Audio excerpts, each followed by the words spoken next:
కేజీల పెట్ట కదా అమ్మ నువ్వు కొబ్బరి ముక్క కేక్ కుడక కేక్ కొడుకు ఎక్కువ గట్టిగా జుట్టులో ఎక్కువ అట్లా పెట్టి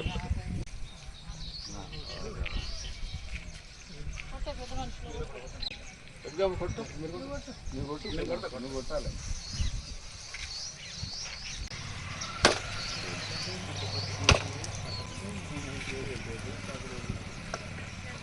మొన్న పెయింట్ వేపిస్తాం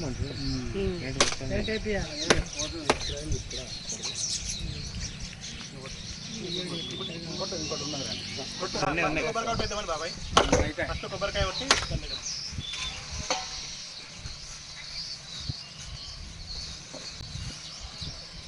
మేడం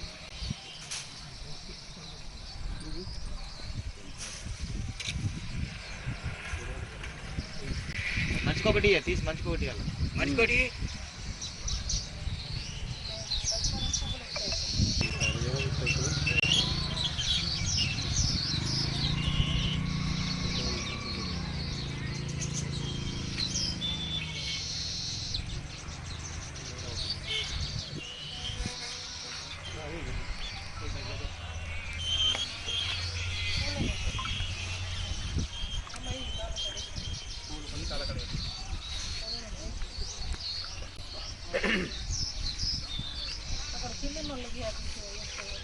మీరే అక్కడ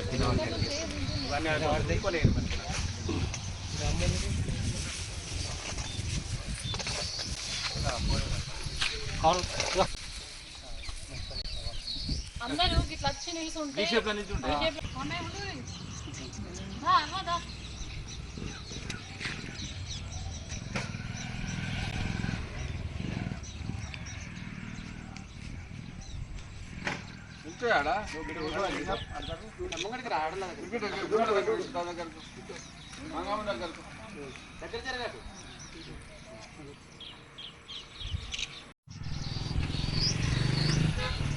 నిన్న మూడు పిల్లలు ఇంట్లో అన్న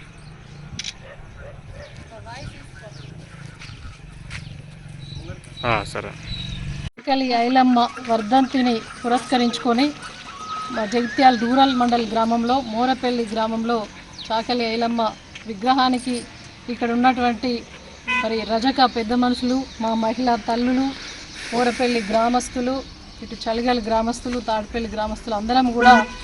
చాకలి ఐలమ్మ చేసినటువంటి పోరాట స్ఫూర్తిని స్మరించుకునే విధంగా వారికి మరి ఘనమైన నివాళులు అర్పించడానికి రావడం జరిగింది. మరి చాకలి ఐలమ్మ ఒక మహిళ అయినా కూడా మహిళా లోకానికి వారు స్ఫూర్తిదాయకం. ఎందుకంటే వారు చేసినటువంటి పోరాటం మరి భూమి కోసం, భుక్తి కోసం, వెట్టి చాకిరి విముక్తి కోసం మరి పోరాటం చేసిన పోరాట స్ఫూర్తి అసలు తెలంగాణ ప్రజలందరికీ కూడా వారు స్ఫూర్తిదాయకం. ఆనాడు ఒక్క చిన్న విషయంలో చెప్పాలనంటే కౌలు దారిగా తను పండించిన పంటను మరి దేశ్ముఖ్ రామచంద్రారెడ్డి అని చెప్పేసి తను పండించిన పంటను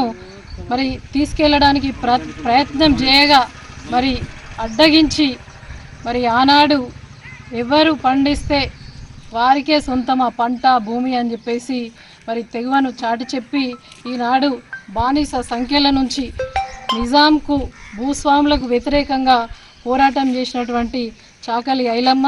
మన తెలంగాణ బిడ్డ కావడం అదృష్టం. వారి యొక్క పోరాటమే తెలంగాణ ఉద్యమానికి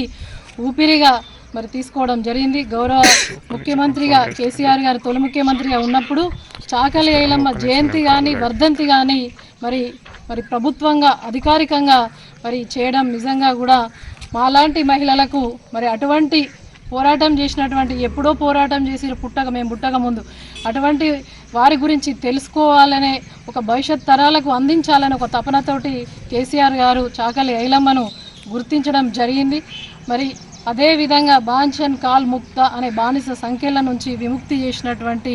పోరాట స్ఫూర్తిదాయకంగా మరి చాకలి ఐలమ్మ గారు పిలవడం జరిగింది. వారికి ఈ సందర్భంగా మనందరి పక్షాన కూడా ఘనమైన నివాళులు అర్పిస్తూ మరి రజకులు అని అంటే చాకలి వాళ్ళంటే కేవలం బట్టల మురికిని వదిలించడమే కాదు, సమాజానికి పట్టినటువంటి మురికిని వదిలించడంలో చాకలి వాళ్ళు రజకులు ముందుండాలని చెప్పేసి బీసీలుగా వాళ్ళను గుర్తించి మరి వాళ్లకు 200 యూనిట్ల కరెంటు ఫ్రీ కావచ్చు, వాళ్ళకి ఎక్కడైతే బట్టలు ఉతుకుతారో అక్కడ కావచ్చు, వాళ్ళ చేతి కుల వృత్తులను ప్రోత్సహించినటువంటి గత ప్రభుత్వం, మరి నీళ్లకు కానీ కరెంటుకు కానీ కొదువ లేకుండా చేసినటువంటి గత ప్రభుత్వం వీళ్ళను కూడా మరి బీసీ బంధు సాయంలో కూడా గుర్తించడం అనేది మరి కేసీఆర్ గారికే దక్కింది. మరి వారు చేసినటువంటి సేవలను మరొకసారి స్మరించుకుంటూ చాకలి ఐలమ్మకి జోహార్ జోహార్.